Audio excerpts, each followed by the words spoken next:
నేను మీ జ్ఞానాన్వేష్.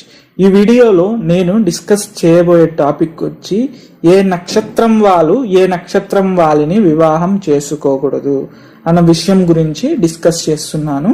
ఫస్ట్ మనము చూసినట్టయితే లగ్నం గాని, లగ్నాధిపతి గాని, రాశి పడిన నక్షత్రం గాని రోహిణి నక్షత్రంలో ఉంటే వాళ్ళు జ్యేష్ఠ నక్షత్రంలో అంటే ఆపోజిట్ పర్సన్ ఉంటారు కదా, అబ్బాయి అయితే అమ్మాయి, అమ్మాయి అయితే అబ్బాయి, వాళ్ళ జాతకంలో గాని, లగ్నం గాని, లగ్నాధిపతి గాని, జన్మ నక్షత్రం గాని, పడిన నక్షత్రము జ్యేష్ఠ ఉంటే మీరు పెళ్లి చేసుకోకుండా ఉంటే మంచిది.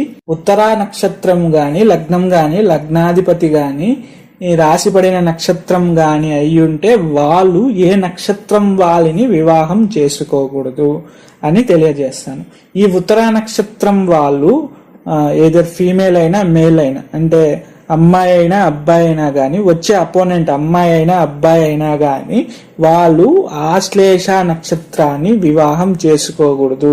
అంటే ఆశ్లేష నక్షత్రం రాశి నక్షత్రం అయినా గాని, లగ్న నక్షత్రం అయినా గాని, లగ్నాధిపతి పడిన నక్షత్రం అయినా గాని ఉంటే వాళ్ళు ఈ వైస్ వర్స అంటే ఆశ్లేష వాళ్ళు ఉత్తర వాళ్ళని పెళ్లి చేసుకోకూడదు, ఉత్తర వాళ్ళు ఆశ్లేష వాళ్ళని పెళ్లి చేసుకోకూడదు. లగ్న నక్షత్రం గాని, లగ్నాధిపతి పడిన నక్షత్రం గాని, రాశి పడిన నక్షత్రం గాని పుబ్బ అయితే వాళ్ళు ఏ నక్షత్రం వాళ్ళని వివాహం చేసుకోకూడదు అన్న విషయం గురించి తెలియజేస్తున్నాను.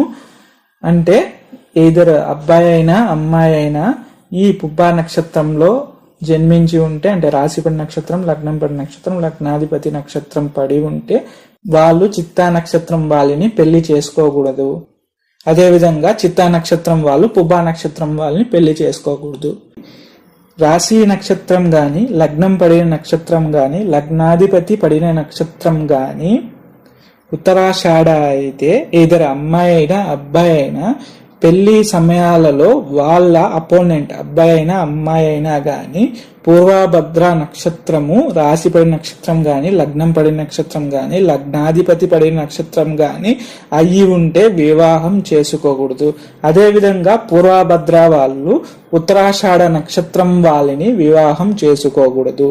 రాశి పడిన నక్షత్రం గాని, లగ్నం పడిన నక్షత్రం గాని, లగ్నాధిపతి పడిన నక్షత్రం గాని అయ్యి ఉంటే వివాహం చేసుకోకూడదు.